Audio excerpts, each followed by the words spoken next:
Bonjour à tous et merci d'être parmi nous pour cette nouvelle vidéo. Nous allons voir aujourd'hui ensemble les erreurs à éviter lors de la préparation du repas d'un enfant ou d'un bébé. Donc ça s'adresse aux candidats pour le CAP AEPE. Bien évidemment, attention, petit rappel, d'abord la pratique lors de l'EP3 n'est plus au programme, c'était l'ancien CAP. Maintenant, vous avez toujours, on va dire, des questions sur le repas, et notamment sur la préparation du repas, mais cela, ça va se faire à l'oral. On va dire, ces idées, hein, ces notions, ces connaissances, vous allez les retrouver dans le référentiel dans la partie RS5 qui s'intitule Élaborer les repas, et notamment, alors cette partie est divisée en trois critères de connaissances, et là vous allez avoir une partie qui s'intitule hein, Préparer les repas. Donc on va voir aujourd'hui ensemble, si vous voulez, les erreurs les plus fréquentes lors de l'oral avec les candidats, lorsqu'on leur pose des questions sur cette préparation du repas. Bien évidemment, il y a, on va dire, ce qu'on va voir ensemble, il y a beaucoup d'autres, on va dire, connaissances à avoir, beaucoup d'autres erreurs à avoir, forcément. Donc là, j'essaie de regrouper, bien évidemment, les plus importantes. Première erreur, donc on commence, donc première erreur très fréquente, c'est déjà sur le choix du matériel textile. Attention, vous allez avoir en fait, en gros, comprenez bien, des questions, on va dire, sur votre matériel, sur le choix du textile, le matériel, les ingrédients et ainsi de suite, hein, d'accord? Donc là, on va commencer d'abord par la base, donc le choix du matériel textile, c'est-à-dire tablier, torchon, voilà, tout ce que vous allez utiliser en termes de textile pour faire le repas. Sachez qu'il y a une réglementation, cette réglementation dit le coton. Pourquoi le coton? Parce que c'est la seule matière qui est facilement lavable et notamment qu'on va pouvoir passer à la machine à plus 60 degrés. Donc du coup, plus 60 degrés, on va désinfecter. Donc du coup, on va avoir un linge totalement propre. Et en plus de ça, ça ne va pas inflammer. C'est non inflammable. Donc du coup, ça ne va pas brûler. Donc du coup, c'est une question, si vous voulez, de sécurité. Et c'est une question également, alors sécurité pour vous, hein, et c'est également une question d'hygiène. Donc du coup, voilà, donc la réponse c'est le coton. On n'utilise surtout pas, on va dire, de matière synthétique, hein, c'est vraiment l'erreur qu'on voit très souvent, où beaucoup de candidats tout simplement ne savent pas quelle est la matière qu'il faut utiliser. Donc sachez coton, c'est pour une raison de sécurité, pour vous, et pour une raison, on va dire, donc ça ne brûle pas, et pour une raison d'hygiène. On va pouvoir le désinfecter. Deuxième question, c'est sur le port du bijou. Est-ce que vous portez, surtout si vous y allez, on va dire, avec, hein, le jour de l'oral, avec des bijoux, des bagues, des bracelets, hein, d'accord, en fait, le repas, donc on va plutôt regarder vos mains, voilà, vous pouvez bien sûr porter des boucles d'oreilles, ça on verra, on va dire, une vidéo dessus pour notre jour. Hein. D'abord le port du bijou, donc notamment là je pense aux bagues, montres et bracelets. Donc sachez que quand vous allez faire le repas, si vous ne les enlevez pas, ou si vous portez des bijoux et si vous ne les enlevez pas, vous pouvez avoir des particules de micro-organismes qui vont, on va dire, rentrer sous la bague, hein, entre votre doigt et le métal, ou entre votre poignet et le bracelet. Et donc du coup, même si vous faites un bon lavage des mains, il y aura, alors pas forcément, pas obligatoirement, mais forcément et probablement peut-être des micro-organismes qui vont rester. Donc du coup, vous pouvez, on va dire, un risque de contamination. Donc là, c'est pour une raison, on va dire, d'hygiène. Attention aussi, port d'un bijou, je pense notamment à un candidat, on va dire, qui, il y a 2-3 ans, avait des longs bracelets, notamment avec des breloques. Et donc là, il avait dit qu'il a enlevé les bagues, mais pas le bracelet avec la breloque. Et donc là, du coup, l'examinateur lui avait fait la remarque que si son bracelet, on va dire, rentrait, si vous voulez, dans la poignée d'une casserole ou d'une poêle avec de l'eau bouillante dessus, hein, donc du coup, ça risque de brûlure pour lui, parce que du coup, le bracelet, on va dire, se coince, et peut-être que ça peut faire voler ou voltiger, on va dire, la poêle ou la casserole. Donc du coup, c'est un risque de brûlure pour lui. Donc du coup, c'est également pour une question de sécurité. Donc du coup, port de bijoux, on enlève, hein, si possible, tout ce qui est bijoux. On ne fait pas la cuisine avec des bijoux ni aux noix, ni autour des poignets. Troisième question, on va dire, petite question piège, quand est-ce que vous lavez les mains lors de la préparation du repas? Alors les candidats, sans hésiter, hein, disent avant, après, mais beaucoup de candidats oublient le pendant. Eh bien, on se lave les mains également pendant la préparation du repas, hein. C'est-à-dire que dès que vous utilisez un produit, un aliment, pardon, ou un produit, hein, surtout si vous nettoyez une table, par exemple, hein, un plan de travail ou une planche, donc dès qu'on utilise un produit ou qu'on touche un aliment qui est potentiellement vecteur vecteurs de micro-organismes, là, immédiatement, on va se relaver les mains. Donc du coup, en gros, alors bien évidemment, il y a plein de mises en situation, et plein de situations quand est-ce qu'on va se laver les mains pendant la préparation du repas, mais sachez que dès que vous cassez des œufs, on va se relaver les mains. Dès que vous, on va dire, dès que vous coupez de la viande, on va se relaver les mains également. Et bien sûr, hein, je répète, hein, pour d'autres raisons aussi. Donc là, c'est plutôt une question, on va dire, d'hygiène, hein, une sécurité, on va dire, d'hygiène pour vous. C'est très important. Autre chose, le choix du matériel. Quel est le matériel que vous utilisez? Question fréquente. Là, attention, je l'ai dit jeudi dernier dans le live, ce n'est pas une question, on va dire, de choix de matériel en termes de casserole, de poêle et ainsi de suite. C'est surtout une question de choix du matériel en termes de respect, d'hygiène et de sécurité. Respect d'hygiène, c'est-à-dire qu'on va utiliser du matériel qui va être facilement lavable. Et pourquoi pas, essentiellement, on va privilégier le matériel qui va être facilement lavable en machine. Pourquoi? Parce que du coup, désinfection. On va utiliser un matériel, alors quand on parle de matériel, attention en cuisine, hein, c'est bien évidemment couteau, fourchette, assiette, casserole, poêle et ainsi de suite. Mais attention, c'est également matériel électronique, hein, d'accord? Pour notamment pour hacher, pour broyer, ainsi de suite. Voilà, tout ce qu'on pourrait utiliser en termes de matériel électronique. Donc du coup, je reprends. Hygiène, il faut que votre matériel soit facilement lavable. Il faut également que le matériel dans lequel a été fait, on va dire, le produit, hein, ne soit pas toxique.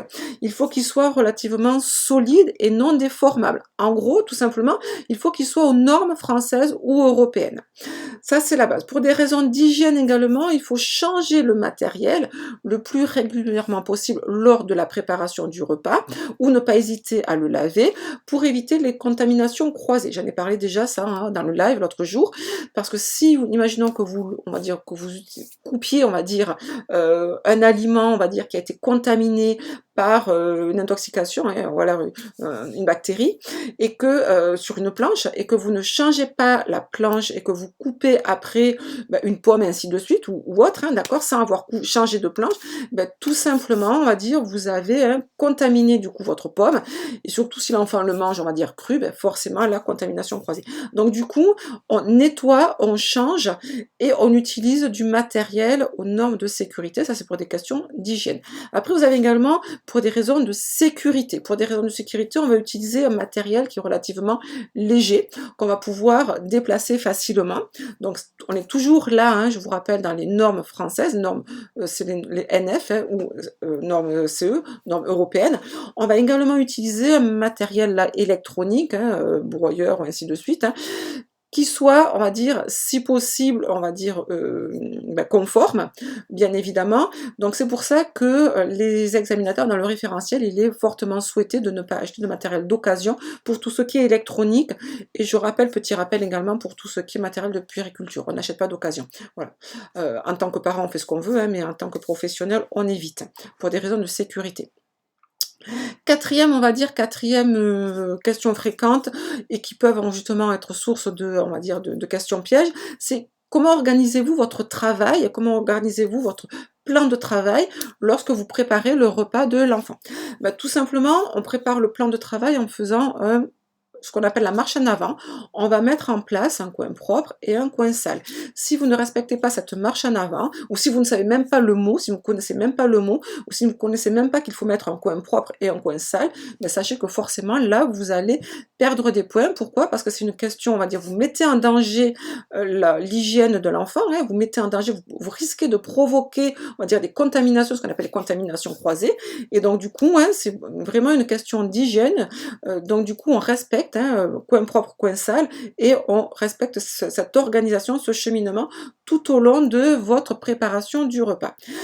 Sixième question, c'est l'utilisation du produit de nettoyage. Alors, l'utilisation du produit de nettoyage, ça c'est notamment quand vous avez terminé de préparer le repas, mais quand vous allez débuter la préparation du repas, vous allez passer tout simplement une lavette hein, sur le plan de travail, et pourquoi pas également au cours de la préparation du repas, vous avez bien compris.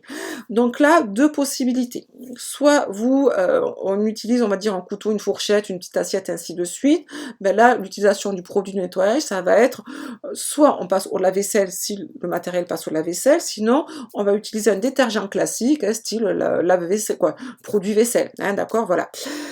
Sinon, si c'est un planche ou un plan de travail ou une table, hein, où vous allez, on va dire préparer, là attention, on va utiliser un DDA, alors détergent désinfectant alimentaire. Je suis encore, on va dire, on est là presque on est en février, pardon. Je suis relativement encore étonnée qu'il y a certains élèves candidats qui ne connaissent pas encore le mot. Donc DDA, détergent désinfectant alimentaire, qu'on va utiliser tout simplement sur toutes les surfaces qui vont être en contact avec de l'aliment. Et ça permet à l'enfant de ne pas, on va dire, être contaminé par un produit chimique, hein, qui pourrait être, on va dire, un détergent classique. Et en plus, on est sûr, surtout, que, étant donné que c'est un désinfectant, que notre planche ou notre table va être totalement désinfectée et donc, du coup, sans risque pour l'enfant. Donc, du coup, alors que si on utilise juste un simple produit vaisselle classique, produit vaisselle, c'est juste un détergent et donc là, on ne fait que nettoyer, mais on ne désinfecte pas. Donc, faites attention, hein. Vraiment, tout ce qui est plan de travail, ou tout ce qui est également, on va dire, planche à découper qu'on ne peut pas passer à la machine à laver. Si on peut la passer à la machine à laver, il n'y a pas de souci, mais si on ne peut pas la passer à la machine à laver parce qu'elle tout simplement elle est trop grande, à ce moment-là, il nous faut un DDA. Septième erreur, on va dire fréquente, hein, lors de la préparation, on va dire, du repas de l'enfant, c'est le choix de l'aliment. Alors ça, j'ai déjà fait plusieurs vidéos, plusieurs lives, et ainsi de suite dessus, donc je ne vais pas y revenir, hein, dessus. Juste, sachez que, hein, pour ceux qui nous rejoignent et qui ne connaissent pas encore nos vidéos, qu'il existe tout simplement depuis septembre 2021 une nouvelle réglementation, plutôt recommandation, de l'Agence nationale santé publique France. Donc je vous invite à aller voir nos anciens lives, ou pourquoi pas nos cours. Vous verrez qu'on fait référence tout le temps à cette nouvelle réglementation. Bien évidemment, il va falloir respecter le choix de ces aliments. Petit rappel vite fait, on ne donne pas de sel, de sucre, ni de poivre, hein, on va dire à un enfant avant 3 ans, même si avec cette nouvelle réglementation, on peut vraiment donner un large choix, hein, bien évidemment, dans les aliments que l'on peut donner, mais toujours le sel, le sucre, le poivre, et certains autres aliments, mais pas beaucoup du coup, on va dire sont déconseillés avant 3 ans. Le lavage des produits, notamment des fruits et des légumes. Lavage. Alors là aussi, l'examinateur peut essayer de vous questionner, de vous piéger sur comment lavez-vous les fruits et les légumes. Est-ce qu'avec de l'eau ou avec un autre produit? Combien de temps lavez-vous les fruits et les légumes, et surtout quand lavez-vous les fruits et les légumes? Est-ce que vous les lavez avant de les couper, après les avoir coupés ou nettoyés, ainsi de suite? Donc en fait, toutes ces questions du lavage peut être, on va dire, une source de questions pièges. Il faut savoir que certains légumes, fruits et légumes vont être lavés avant de les couper, ce qui va permettre tout simplement de garder leurs vitamines. D'autres fruits et légumes vont être lavés après avoir été coupés. Donc il y a on va dire, il y a toutes des bases, hein, mais il y a pas mal de petites bases. Aussi, avec quoi vous le lavez, on voit beaucoup de candidats, on ne sait pas pourquoi, qui lavent les fruits et légumes avec du produit vaisselle. Non, on ne lave pas les fruits et les légumes avec du produit vaisselle. On va faire tremper les fruits et les légumes soit dans du vinaigre blanc, soit dans du bicarbonate de soude, mais il ne faut pas non plus en mettre trop, hein, parce que sinon, on va dire, ça va altérer le produit, hein, le fruit ou le légume. Il faut savoir également qu'on ne va pas laisser tremper le fruit et le légume plus de 10 minutes, et certains fruits et légumes, notamment, je pense notamment aux fraises, on va juste les tremper quelques secondes, parce que sinon, si vous laissez tremper des fraises pendant 10 minutes, elles perdent toutes leurs vitamines. Donc du coup, en fait, c'est ça. Donc il va falloir vraiment faire un petit peu connaître les règles de base sur laver les légumes, fruits et les légumes. Attention, vous pouvez également avoir des questions sur la viande, les œufs, ainsi de suite, hein. On ne lave pas des œufs, on ne lave pas la viande. Attention. Le choix de la cuisson. Là aussi, choix de la cuisson. Beaucoup, quand on pose la question au candidat, je pense qu'ils pensent bien faire, ils pensent surtout pour une question digestive, nous propose une cuisson à la vapeur ou à l'eau. C'est très bien, il n'y a pas de souci. Par contre, du coup, l'examinateur va essayer d'essayer de comprendre, en fait, du coup, les avantages de cette cuisson, mais aussi, donc, avantages sans graisse, plus digeste, mais aussi les inconvénients. parce on va dire cuire à l'eau, il y a peut-être aussi des inconvénients. Ben, l'inconvénient, c'est que l'aliment, en fait, il va perdre, puisqu'il va cuire à l'eau, il risque, alors je dis bien il risque, de perdre toutes ces vitamines, ces minéraux qui vont partir dans l'eau. Donc du coup, il faut plutôt on va dire, les ébouillanter, ce qu'on appelle les tremper dans de l'eau bouillante. Donc on fait cuire des légumes, fruits, légumes, plutôt des légumes, on va dire, dans de l'eau, mais vraiment bouillante, et surtout sans sel, attention sans sel. Mais il y a d'autres types de cuissons qui sont très très bien, on va dire, adaptés pour l'enfant, notamment le grill, griller de la viande, ainsi de suite, parce que justement, en grillant de la viande, ça va justement permettre on va dire, à l'aliment de garder toutes ses vitamines à l'intérieur, toujours, on va dire, que la plaque ou la poêle soit vraiment très très chaude. Je vous rappelle également qu'avec la nouvelle réglementation, on peut, c'est conseillé de mettre une toute petite cuillère à café, c'est-à-dire 5 grammes d'huile. Donc du coup, l'alimentation, maintenant le grill, il n'y a aucun problème, on peut bien évidemment le proposer. Dernière petite, on va dire, question piège, c'est une fois, on va dire, l'aliment préparé, qu'est-ce que vous en faites? Où est-ce que vous le mettez?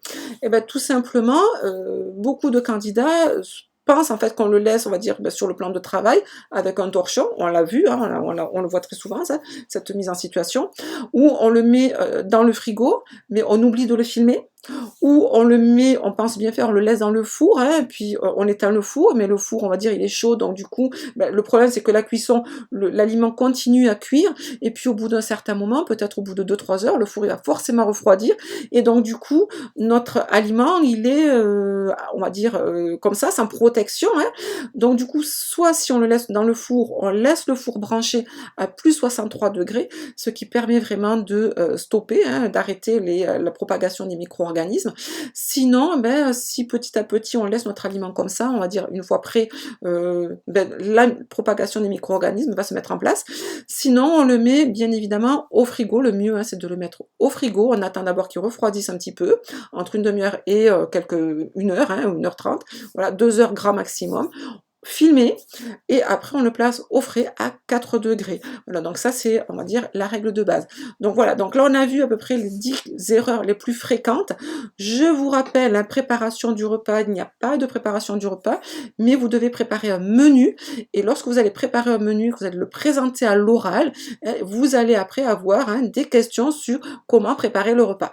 Donc du coup, voilà, c'est pour ça que je voulais voir ça avec vous. Il y a plein d'autres, bien sûr, on va dire, questions qui peuvent être pièges, mais ça, c'était vraiment les plus courantes, on va dire, celles les plus évidentes que l'on voit depuis quelques années. Voilà, donc je vous souhaite une très très bonne fin de semaine, un très bon week-end, et à la semaine prochaine. Au revoir.